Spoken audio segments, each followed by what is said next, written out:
Brian Melvin died after being infected with cholera from drinking water.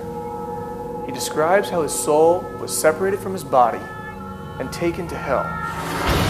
While in hell, his demon guide showed him miles and miles of cubes, most of them containing the souls of people suffering their own personal hell for their deeds during their life on earth. Will Brian Melvin suffer in hell for all eternity or not? Next, on Stories of the Supernatural. We were walking in another segment of hell near the back recesses of the wall, another segment of the deep dark pit. And we're coming to this one pit there was one place, and the cube was open, and inside there this demon was trying to get me to go inside this cube in what looked like a dentist chair. I'm not afraid of dentists at all, but this thing looked like a dentist chair to me, with all these hideous creatures in there trying to say, this is where you are going. And they want you in this cube here. And they were trying to get me in there. And I didn't want to go. And this part is very hard for me. Because you got to understand, you are so scared. And this whole time you're there, you're just saying, Jesus Christ, Jesus Christ, Jesus Christ. By that time, I was probably saying Jesus Christ so fast, Jesus Christ so fast, that it was a blur. That's all I can say. They wanted me in this cube, and I was scared. I didn't want to go in this thing. And like I said, throughout the whole time, you felt a connection with somebody from above, the Lord. And then all of a sudden, you could feel something coming for you.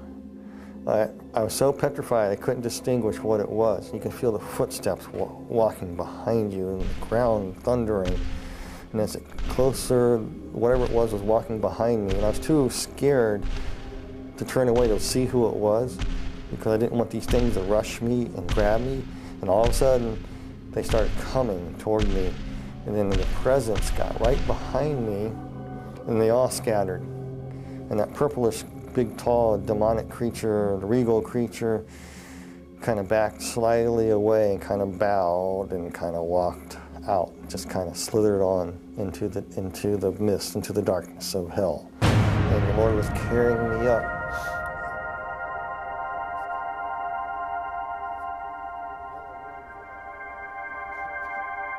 And I knew who it was. It was Jesus. He picked me up. This part I remember though so clearly. He just picked me up in his arms, and I could see where they crucified him. As he's holding me, his bones are pulled apart. He's saying, you pulled apart my bones. And he carried me. And kind of floated through the air and went through the center of the bottomless pit. I went straight up. I remember bits and pieces of being taken to a hospital and waking up in a hospital room, and nurses poking me. And when I woke up out of this thing trying to breathe, I grabbed the doctor and said, I'm not in a cube, am I? I better not be in a cube. And the doctor says, no, you're in a hospital. And from it, I was no longer an atheist. There was a God, there is a heaven, and there is a hell.